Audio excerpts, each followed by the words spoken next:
नमस्कार दोस्तों, स्वागत है आप सभी का नेटा फॉर स्टडी यूट्यूब चैनल पर। इस वीडियो में हम बात करेंगे उत्तर प्रदेश से निकली एक और नई भर्ती के बारे में, जो कि संबंधित है प्राथमिक शिक्षक भर्ती। इसके अलावा टीजीटी पीजीटी शिक्षक भर्ती, इन दोनों का जो विज्ञापन है वो जारी किया गया है, लेकिन इसके जो आवेदन है वो भी यहाँ से शुरू कर दिए गए हैं।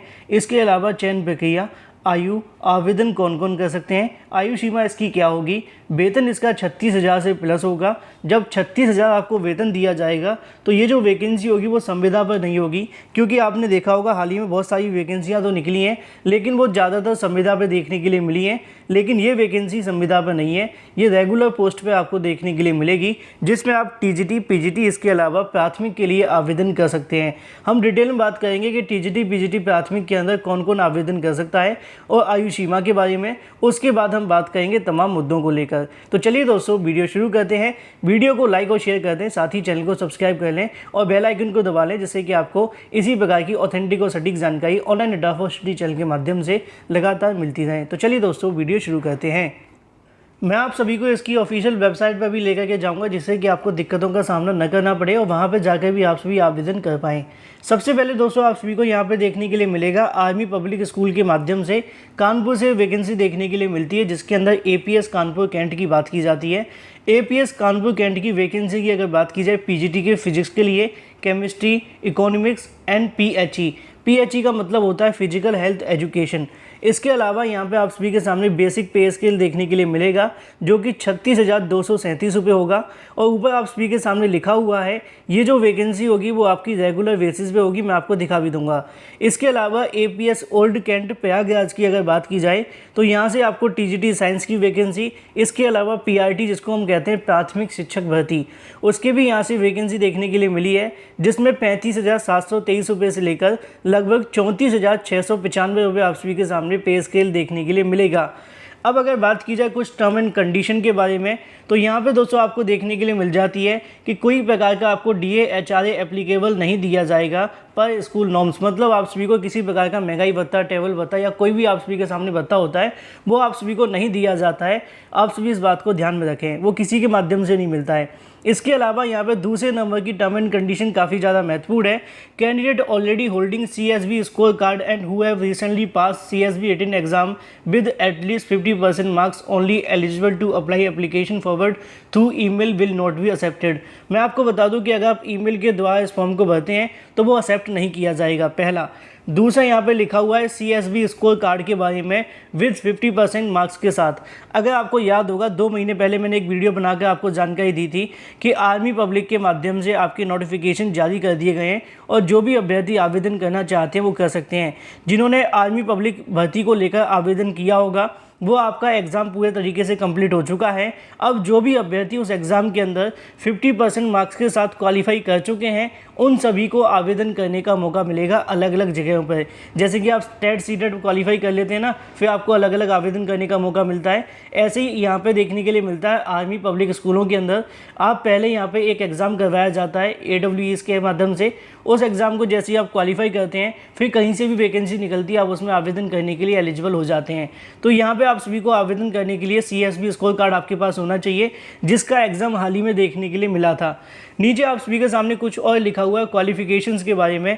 अगर बात की जाए पीजीटी के बारे में, तो पीजीटी में आवेदन करने के लिए आप सभी के पास क्या होना चाहिए, पोस्ट ग्रेजुएशन रेस्पेक्टिव सब्जेक्ट। मतलब आप सभी के पास में जिस भी विषय के लिए आवेदन करते हैं, एग्जाम्पल के लिए अगर आप फिजिक्स के लिए आवेदन करते हैं तो आपने पोस्ट ग्रेजुएशन फिजिक्स के साथ किया हो विद एटलीस्ट 50% मार्क्स के साथ। मतलब कि आपके 50% मार्क्स होने चाहिए और आपने जिस सब्जेक्ट से आवेदन करना है वो सब्जेक्ट आपका पोस्ट ग्रेजुएशन में होना चाहिए, बस इतना काफ़ी है। दूसरे नंबर पे आपको और देखने के लिए मिल जाएगा कि आपके पास बीएड भी होना चाहिए और मिनिमम 50% मार्क्स आपके होने चाहिए सीएसबी के। जैसा कि मैंने आपको बताया था AWES के माध्यम से हाल ही में जो एग्ज़ाम करवाया गया था, वो आप सभी का अगर क्वालिफाई है 50% मार्क्स के साथ तो आप आवेदन कर सकते हैं। कुछ अगर बात की जाए आपकी आयु सीमा के बारे में, तो यहाँ पर 40 साल के अभ्यर्थी आवेदन कर सकते हैं। अगर बात की जाए एक्सपीरियंस के बारे में, तो यहाँ पे आप सभी के सामने लिखा हुआ है कि 5 साल का आपके पास टीचिंग एक्सपीरियंस होगा तो आपको बेनिफिट और मिलेगा। इसके साथ ही अगर बात की जाए आप सभी के सामने टीजीटी को लेकर, तो टीजीटी अगर आपने कर रखा है ग्रेजुएशन या post graduation in respective subject with, अगर बात की जाए 50% मार्क्स के साथ में, मतलब वही है कि आप जिस भी यहाँ से सब्जेक्ट के लिए आवेदन करेंगे उसके अंदर आप सभी ने यहाँ से कर रखा हो तभी आप लोग आवेदन कर सकते हैं। जैसे कि अगर बात की साइंस के अंदर, तो साइंस में आप सभी ने कर रखा है, सोशल साइंस है तो सोशल साइंस के अंदर आप सभी के पास हिस्ट्री या जियोग्राफी में से कोई एक होना चाहिए, बाकी अगर और कोई है तो 2 सब्जेक्ट के साथ आप सभी आवेदन कर सकते हैं। सेम यहाँ पे आप सभी के सामने 40 ईयर्स की जो आपकी एज है वो देखने के लिए मिल जाती है। इसके अलावा यहाँ पे आप सभी के सामने बीएड देखने के लिए मिलेगा। 50% मार्क्स आप सभी के होने चाहिए सीएसबी के अंदर, और इसके साथ ही टेट सीटेट आपके पास कोई है तो आप लोग इसके लिए आवेदन कर सकते हैं। लेकिन वहाँ पे लिखा हुआ था पीएचई का मतलब क्या होता है, फिजिकल हेल्थ एजुकेशन। इसके लिए कौन से अभ्यर्थी आवेदन कर सकते हैं, बीपीएड वाले अभ्यर्थी आवेदन कर सकते हैं। अगर बात की जाए पीआरटी को लेकर, पीआरटी मतलब कि प्राथमिक शिक्षक भर्ती, ग्रेजुएशन पोस्ट ग्रेजुएशन अगर आपने कर रखा है 50% मार्क्स के साथ में तो आप सभी इसके लिए आवेदन कर सकते हैं। अगर बात की जाए यहाँ पे आप सभी के डिग्री और डिप्लोमा के बारे में, तो डिप्लोमा इन एलिमेंट्री एजुकेशन मतलब कि डीएलएड अगर आपने कर रखा है तो आप सभी इसके लिए आवेदन करेंगे। इसके अलावा अगर आपने बीएड कर रखा है 50% मार्क्स के साथ में तो आप सभी आवेदन करेंगे, और साथ में आप सभी के पास सीएसबी और इसके अलावा सीटेट या फिर टीईटी क्वालिफाई आपका होना चाहिए, आप लोग इसके लिए भी आवेदन कर सकते हैं। तो ये तो बात हो जाती है आप सभी के आवेदन के बारे में। यहाँ पे लिखा हुआ है आप सभी के सिलेक्शन प्रोसेसर के बारे में कि आपकी जो यहाँ से वैकेंसी देखने के लिए मिलेगी, रेगुलर अपॉइंटमेंट आपकी करवाई जाएगी। कोई भी यहाँ से आप सभी की ऐसी नहीं होगी कि संविदा पर रखा जाएगा। The selection process will be include interview followed by evaluation of teaching skills. इसके अलावा एप्लीकेशन फॉर, अगर बात की जाए अदर डिटेल के बारे में, यहाँ पे लिखा हुआ आप सभी यहाँ से आवेदन भी कर सकते हैं। साथ ही APS Kanpur on working days के अंदर आप सभी जाकर यहाँ पे और ज़्यादा जानकारी ले सकते हैं ऑफिस में, ठीक है। एप्लीकेशन फॉर्म में ऑल्सो भी डाउनलोडेड फ्रॉम स्कूल वेबसाइट, मतलब कि आप सभी चाहें तो एप्लीकेशन को डाउनलोड करने के लिए इनकी ऑफिशियल वेबसाइट पर apskanpur.com पर जाकर डाउनलोड भी कर सकते हैं, जो कि मैं आपको दिखा दूंगा। इसके साथ आप सभी को डीडी लगाना पड़ेगा 100 रुपीज़ का, जो कि आप सभी का होगा। इसके साथ ही आपको अपनी एजुकेशन क्वालिफिकेशन, साथ ही अपना एक्सपीरियंस सर्टिफिकेट भी यहाँ पे रखना पड़ेगा, जो कि आपको सबमिट करना पड़ेगा। और सबमिट करने के बाद में आपको याद रखना है कि 4 अप्रैल 2022 तक आपको यहाँ से आवेदन करना है। उसके बाद किसी प्रकार का कोई भी आवेदन यहाँ से एक्सेप्ट नहीं होगा। नीचे लिखा हुआ है कि date and time interview will be intimated to only short listed candidate, मतलब ये है कि जो भी यहाँ से अभ्यर्थी शॉर्टलिस्ट होंगे उनको यहाँ से बता दिया जाएगा, या तो टेलीफोनिकली या फिर ईमेल के माध्यम से जानकारी दे दी जाएगी। जो भी आप सभी का नंबर होगा उसको आपको करेक्ट डालना है। इसके अलावा नो टीएडीए मतलब आपका यात्रा भत्ता, महंगाई भत्ता आपको नहीं दिया जाएगा। Name of school where candidate is applying to be mention clearly and separately, मतलब आप सभी को पूरे तरीके से बता देना है किसके अंदर आपको आवेदन करना है। और इसके अलावा अगर आप सभी के मन में कोई सवाल है तो आप नीचे दिए गए नंबर पर जाकर जानकारी भी ले सकते हैं। डीडी आपको बता दिया गया है कि आपको 100 रुपीज़ का लगाना होगा।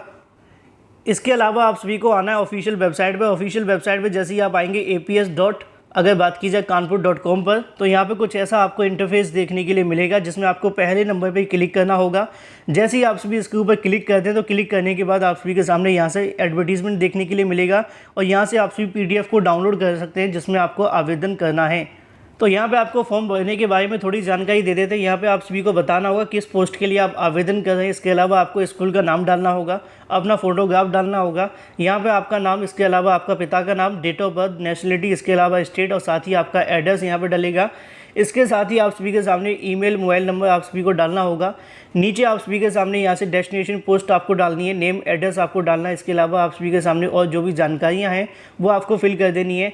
फैमिली के बारे में आपको बताना है, शादीशुदा है या फिर नहीं, अगर शादी होने के बाद कुछ हुआ है तो वो भी आप सभी को जानकारी देनी है। इसके अलावा यहाँ पे आपको एजुकेशन रिकॉर्ड डालने होंगे 10th के और इसके अलावा 12th के। इसके अलावा जो भी आप सभी ने कर रखा है उन सभी के यहाँ पे डिवीज़न, डेट और इसके अलावा सारी जानकारी आप सभी को डाल देनी है। नीचे आपके सामने कुछ और जानकारियाँ देखने के लिए मिल जाती हैं कि आपके पास CSB का जो स्कोर कार्ड है वो है या नहीं है। अगर आपके पास जो सीटेट है या फिर स्टेट टेट है, अगर आपने क्वालिफाई कर रखा है तो आपको बताना होगा। साथ ही नीचे आप सभी के सामने अगर आपके पास NCC या फिर कुछ और है तो जानकारी दे सकते हैं, या फिर इसके साथ ही आपको इंग्लिश के बारे में जानकारी देनी पड़ेगी, किस स्पीकिंग इंग्लिश को या फिर किसी भी स्पीकिंग लैंग्वेज को आप फ्लुएंटली बोल सकते हैं। साथ ही अगर आपके पास कोई एक्सपीरियंस है, चाहे वो पीजीटी के अंदर या फिर टीजीटी के अंदर या फिर पीआरटी के अंदर, यहाँ पे आप सभी को इसको भर देना है। इसके साथ ही पूरा का पूरा कंप्लीट हो जाता है। यहाँ पे थोड़ी जानकारी आपकी हेल्थ के बारे में, एप्टीट्यूड के बारे में, इसके अलावा और भी कंप्यूटर नॉलेज को लेकर देखने के लिए मिलेगी, जिसको जब आप लोग पढ़ेंगे तो सारी जानकारी मिल जाएगी। नीचे भरने से पहले डेट डाल दीजिए, यहाँ पे अपने सिग्नेचर कर दीजिए और उसके बाद आप सभी फॉर्म को सबमिट कर सकते हैं। ज़्यादा जानकारी की ऑफिशियल वेबसाइट पर जाकर पढ़ें, जिससे कि आपको एक एक जानकारी मिल जाए। वीडियो को लाइक कर दें, साथ ही शेयर कर दें और चैनल को सब्सक्राइब करना बिल्कुल ना भूलें।